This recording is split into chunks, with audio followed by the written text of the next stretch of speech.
that HR team members, they want to help their organization, but they also really want to help their people individually and as a whole.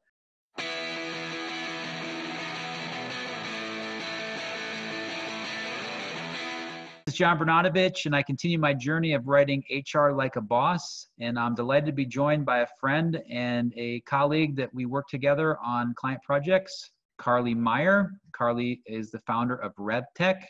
Hey, Carli, how you doing? Good. How are you doing? Thanks for including me. I'm excited. Yeah, my pleasure. No, I am too. Yeah, you're wicked smart and you know what you're doing. And I've seen you in action in front of clients and making the impact that you are. So it was kind of a natural ask of me, and a bigger thank you from me to you for being a part of it. So look forward to the discussion. Yeah. So tell us a little bit about Oh, go ahead. Sorry. I was going to say, hopefully I could bring a little bit different perspective to the HR conversation. So. Yeah. So tell me about that. I know you heavily focus in on the benefit side within HR technology. So maybe a little bit about your firm and then your background. Yeah. So interesting enough, I started RevTech Consulting. It's I had many years of experience in HR technology and had the awesome experience of just taking some risk and trying something different, and taking some of my capabilities to an employee benefits firm. And it's just one of those experiences in life where you take yourself out of one position and put yourself into another position, and you learn a lot. But it gave me the opportunity to see a different perspective and sit side by side for our HR counterparts and see them working through and talking to technology providers and trying to find fits for their organization. And I always thought I was a good sales rep. I thought I always represented good technology and organizations, but it gave me the perspective of them really letting their guard down and looking at me as like an independent advocate and saying, I have no idea what I'm doing, right? They always seemed like they knew what they were doing. But I would say since I was in a different role, it allowed them to really let their guard down and expose that they really didn't know what they were doing for technology. And so me being so passionate about them wanting to have success, and I felt like HR technology is part of the scorecard for a healthy organization and a healthy HR organization, I started RevTech in order to help our partners find success as it relates to HR technology. So that's kind of our motto. When people say, what do you do? I say, we try to help our partners find success with HR technology. And that's, it's really become an extension of their organization and their team. So tell me a little bit about how you view the purpose of human resources, having, owning your own business and having a little slice of that yourself, as well as, more importantly, maybe what you see clients like trying to do from an HR standpoint. Yeah, well, as far as my own people management, I think there's some work to be done there. I mean, as a growing organization, that's always a challenge. And you never feel the pain more than you feel when you have your own organization, right? You feel the pain of the payroll person, you feel the pain of the HR, you feel the pain of the accounting, the internal systems, operations, right? You get a little feel of everything. But, I think HR, I've been in the industry for over 20 years, and it really started out as more of this transactional role. And then it moved into compliance. And through my career, we've seen it move into really having a seat at the table from a C-level perspective and from an organizational perspective. And so I would say that anybody that works in HR has definitely had their challenges in the dynamic changes that have impacted them over the years. I mean, the regulatory environment has not made it easy. And there are more and more transactions, more and more laws and rules.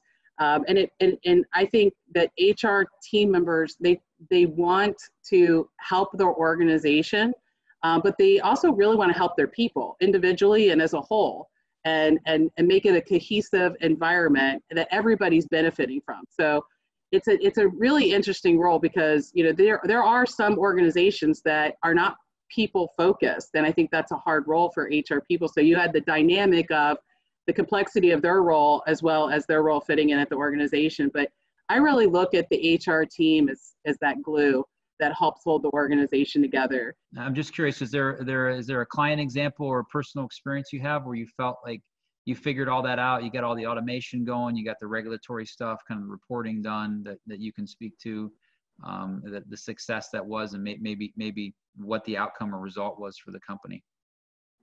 Yeah, ironically, a lot of people think our services are really leveraged for large businesses, but one of the biggest successes we had was with a law firm that was about 150, 160 employees that were really struggling along with disparate systems.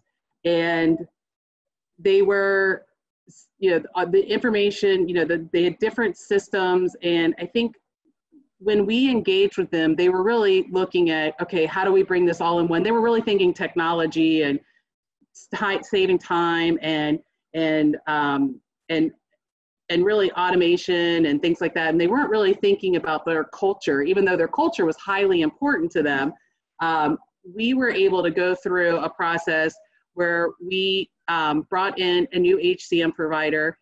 We actually had a separate benefits system, but we brought the single sign-on because we kept thinking about their culture and the employee experience. I mean, they're a law firm, so they're dealing with very sophisticated employees, and they do have some that are not so sophisticated, but pretty much well-educated, high demanding. They don't want to be in a system a lot, so when they're in it, they want it to be easy, right? So we think about your average attorney. He's like, I don't want to have to log in and put my information in there, but when I want to do it, I want it to be easy, right? And because I'm not going to interact with it a lot. So we kept that in mind. And it's interesting because in technology, you hear the technologies providers talk about, having a product that's 24/7, 365 days of the year accessible. But in a culture like that, there are a lot of employees that actually don't want to ever access the system unless they actually need it. And so we talked about those strategies, and we were not only able to replace the current environment for the same cost, the ROI was like over 300% that we calculated on the time that we saved them. They actually got rid of a PTE. So they had a person that worked about 20, 25 hours on some of the manual parts of the HR system.